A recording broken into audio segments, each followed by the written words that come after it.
Tras el estreno de la película de Kimetsu no Yaiba, el personaje de Akaza se robó el protagonismo y posiblemente se haya convertido en el favorito de más de uno. Pero, ¿por qué?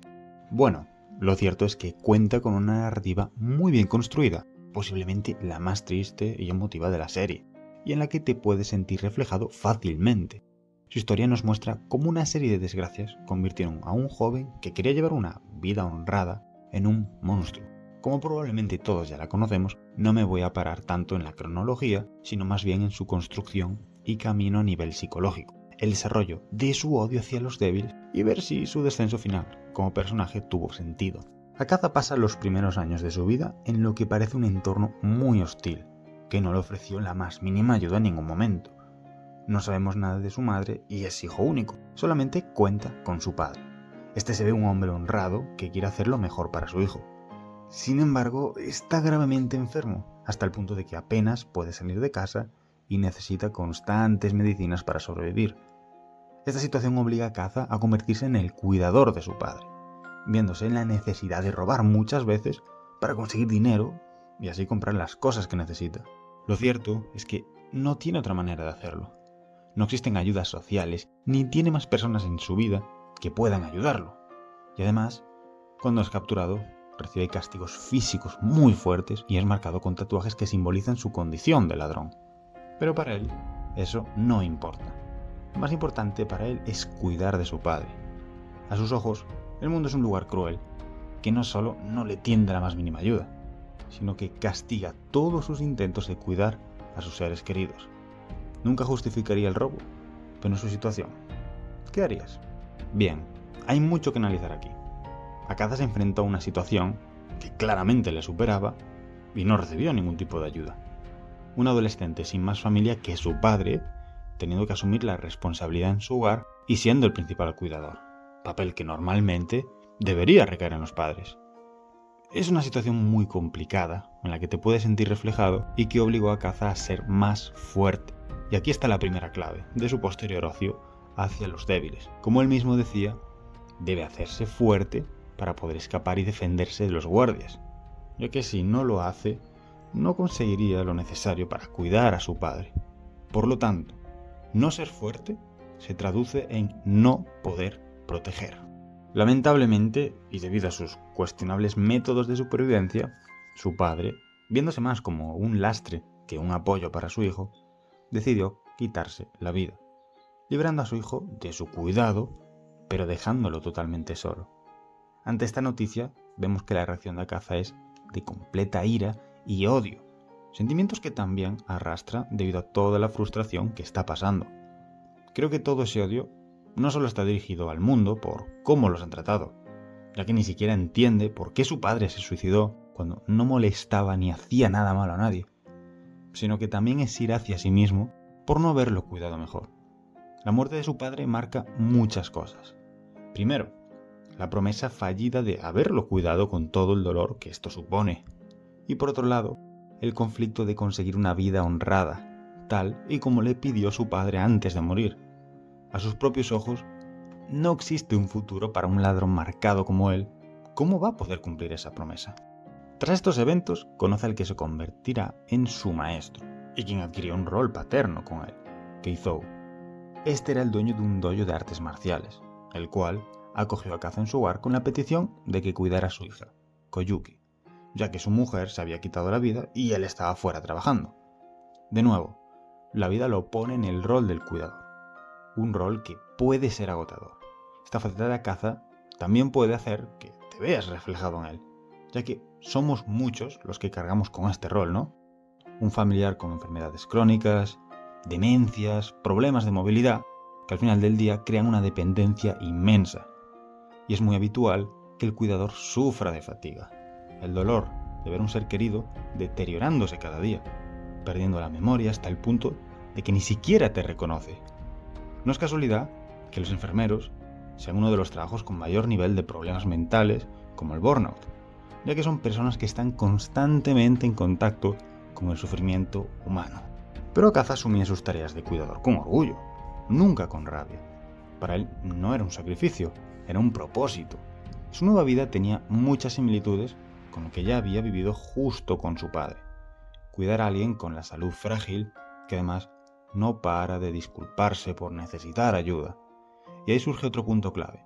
Desde su lógica, no entiende esas disculpas. ¿Por qué pedir perdón por algo que no es culpa tuya y que encima tú eres el que más lo sufre? Esa costumbre le recordaba la injusticia de la vida. Él siendo castigado y marcado como un delincuente por intentar cuidar. Ellos pidiendo perdón simplemente por existir. En el fondo, cada disculpa le hacía revivir la herida de su primera promesa fallida, la decisión de su padre de quitarse la vida para no ser una carga para su hijo. Hay un matiz más. Aunque no le molestaba cuidar, sí le resultaba difícil enfrentarse al llanto. No porque fuera insensible, sino porque no lo comprendía y le dejaba sin recursos. Akaza podría pelear, podría robar, entrenar todo lo que quisiera, pero no podía entender esas lágrimas, ese llanto. Y así se sentía impotente. Es algo que nos pasa a muchos. Nadie nos enseña a lidiar con el dolor emocional ajeno. Fue en ese contexto, en medio de la fragilidad de Koyuki y la figura de su maestro, donde Akaza hizo su segunda gran promesa: protegerlos, cueste lo que cueste. Con el paso del tiempo, Akaza, ya con 18 años, se ha convertido en un excelente luchador. Y parece que la vida por fin le sonríe, ya que Keizou le ofrece tanto la herencia del dojo como la mano de su hija, situación que él, totalmente agradecido, acepta. Ilusionado, acude a la tumba de su padre a contarle que finalmente parece que podrá cumplir esa promesa de llevar una vida honrada. Sin embargo, a su vuelta al dojo se encuentra que tanto su maestro como su prometida habían sido asesinados. Y además de una forma horrible, envenenaron el pozo del que bebían. Es una situación muy pareja a la de su padre. Todo ocurrió, de nuevo, cuando él no estaba ni siquiera presente. De nuevo, pierde a las personas que quiere sin poder protegerlas.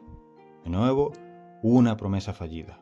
Y un punto clave: los asesinos fueron los espadachines de un dojo vecino, que sabiendo de la fuerza de ambos karatecas, en vez de plantar cara de frente, envenenaron el agua a sus espaldas.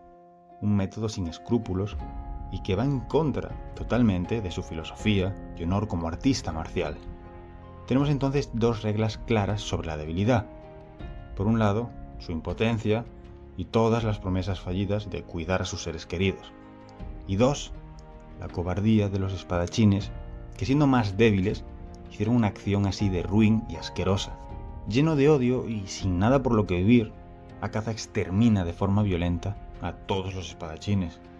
Era su manera de liberar toda la rabia y la ira contenida. Para él, los espadachines representaban todas las injusticias en el mundo que había sufrido a lo largo de su vida. Cobardía, debilidad, pérdida, todo. Y tras abandonar la zona, se encuentra con Muzan, quien sin previo aviso le asesta un golpe mortal y lo convierte en demonio, sin preguntar.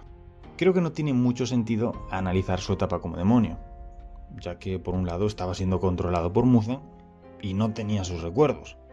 Y la historia de vida de una persona es fundamental en su identidad, porque podemos decir que en este tiempo ya no era la misma persona, aunque sí que mantenía ese deseo de hacerse fuerte y el odio por los débiles.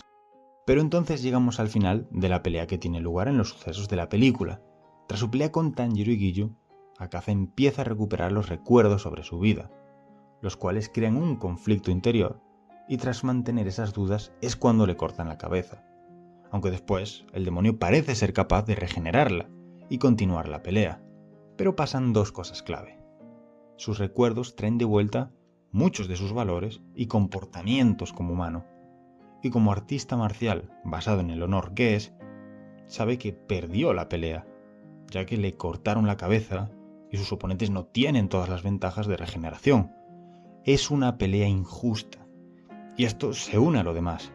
El recuerdo de toda su vida, injusticias, su odio hacia los espadachines y sobre todo, las promesas fallidas que le recuerdan que no fue lo suficientemente fuerte para proteger a sus seres queridos.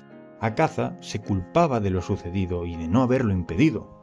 A sus ojos, él era el más débil de todos, por lo que decide quitarse él mismo la vida y terminar con la pelea.